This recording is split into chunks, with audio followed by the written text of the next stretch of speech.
What is going on, guys? It is Realmtime, and today we're going to be talking about the 3 things I actually like about Realm of the Mad God. Now, there's obviously more things that I could talk about Realm of the Mad God, but these are the 3 things that I feel are like the things that make me still want to play the game. So, let's get going.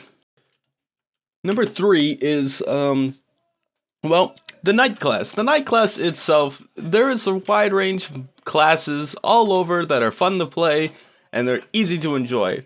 But I would like to say that the best class for me is the Knight. Now, you could use something like a Paladin or a Trickster, you know, my favorite, but the Knight with its OP class and the OP stats that it gives is just a very fun addition to the game, with the shield making you able to stun your enemies, you know, unable to attack. The high amounts of depth that you have, having more defense is one of my favorite things.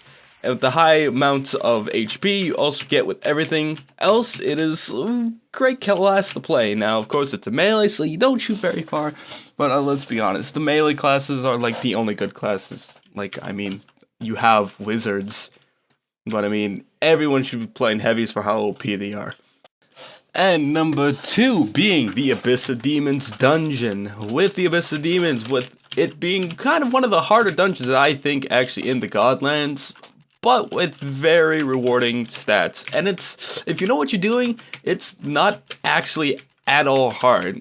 What gives you the chance of getting a Demon Blade, my all-time favorite UT.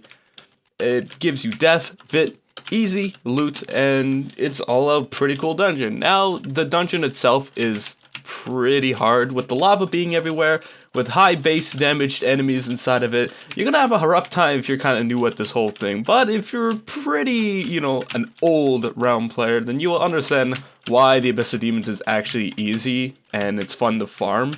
Because it's pretty rewarding, gives you lots of def, and with the def, it's pretty easy to rush if you have a really good pet. And now the boss of the dungeon is actually also pretty fun. Now, it's not the hardest boss in the game. Once again, if you're new at it, then it could be hard, but basically you got all these white demons around. You could clear them, or if you're a heavy, you could rush right in, which is also very dangerous still because they kind of armor pierce. But the boss itself isn't the very hardest thing. You just basically just go in, attack him a bunch of times. But it was a cool design, making him, you know, turn small, turn big in a whole bunch of different phases. I think it was a great idea. And honestly, it's just one of the more creative dungeons. Once again, giving you the def and bit that you deserve. And number 1, that feeling when you get a white bag. Oh, I got a white bag! What? Record.